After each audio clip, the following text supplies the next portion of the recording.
Hello everyone, welcome to the next installment of the Wednesday Wonder. It's amazing how when I go out to different places, just things naturally come up. Just the other day I was at a meeting and I brought up a very core principle when it comes to love, as we've sort of been traveling through this series on marriage and love and what it all means, especially in our Catholic understanding and teaching. And I happened to be discussing with a group of people the dynamic that was happening, that we really weren't practicing love, we were practicing use. And I quoted John Paul II, St. John Paul II, who said, the opposite of love is use. And this person who was there said, wait, hold on a second. What did you just say? I said, the opposite of love is use. And they thought for a moment, and they said, wow, I'd never even thought about that before. Now, again, we know that John Paul II gave us the wonderful gift of the theology of the body, and really encourage you to take some time to look at all of the wonderful resources that are out there about the theology of the body, because John Paul II starts with this basis in human anthropology. What was man made for? For those who are older, you remember the Baltimore Catechism. Why am I here? I was made to love and serve God and to be with Him in this life, or to love Him in this life and to be with Him in happiness in the next. That's a paraphrase, but basically that's the question. Why were you made? Why did God make you? To know Him, to love Him, to serve Him, and to be with Him in happiness in the life to come. And when we think about that basis of humanity, it's all the things that God has intended for us, but one of the most important things is the relationships that we find ourselves in. And again, these could be friendships, these could be family relationships, these could be exclusive relationships, and it's also the relationship that we have with ourselves and that we also have with God. And when John Paul II said the opposite of love is use, he was looking at a world that was misusing its gift of sexuality. This was at the tail end of the sexual revolution in the 70s. And he brought out this beautiful teaching, and it caused a lot of people to think, and still causes people to think today, because when they take a step back from all of the things that were sold from the world and the lies that we think about and that we start to believe, the truth is that, yeah, you know what? The opposite of love is use, and I'm being used a lot. The question is, what does authentic love look like? And we talked about this a little bit last week when we talked about that greatest form of love in agape, that it's being lived out sacrificially.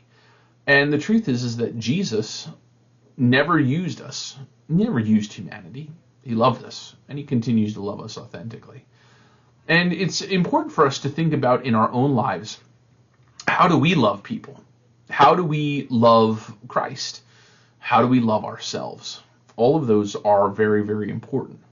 And when it comes to the reality of use, it's not only about people using us, but we can use things, and things can sort of turn back and use us in a way. And this is brought to mind things like addiction and other, struggles that people have, money, power, greed. We think about those 7 deadly sins. And so today, as you go about your life, and really I encourage you to share this with people, this simple basic truth, the opposite of love is use. And to sort of have that filter, that questions, am I loving people? Are people loving me? Or am I using people? Are people using me? And that is a really good thing to pass on to our young people. This is a really good thing to pass on to those who, again, are preparing for marriage. Because when we think about all of the goods of things like marriage, the goods of relationship, we don't see in there that, a person is as good as they are useful.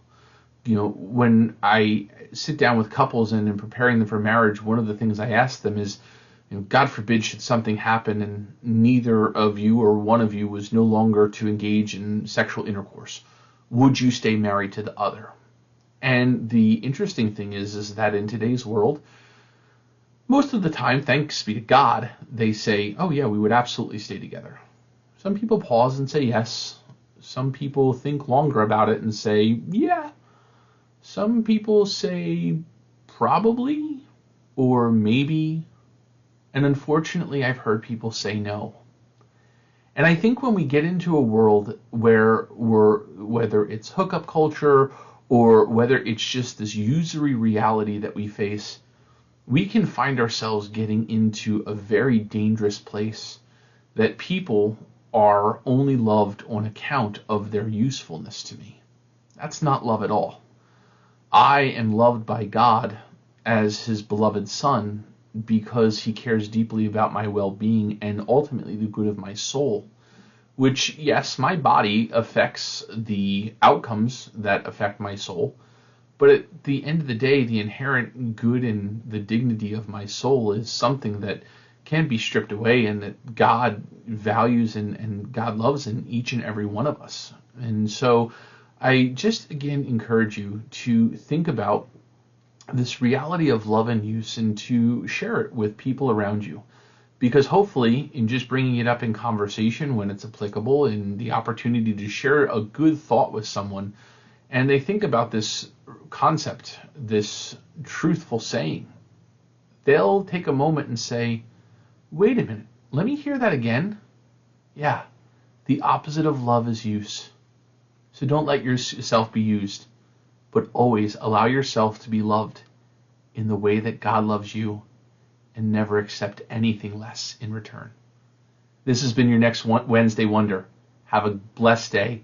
And again, if you want to wonder about something and ask a question, please email Padre at blessed, BLESSED, Padre.com. God bless you.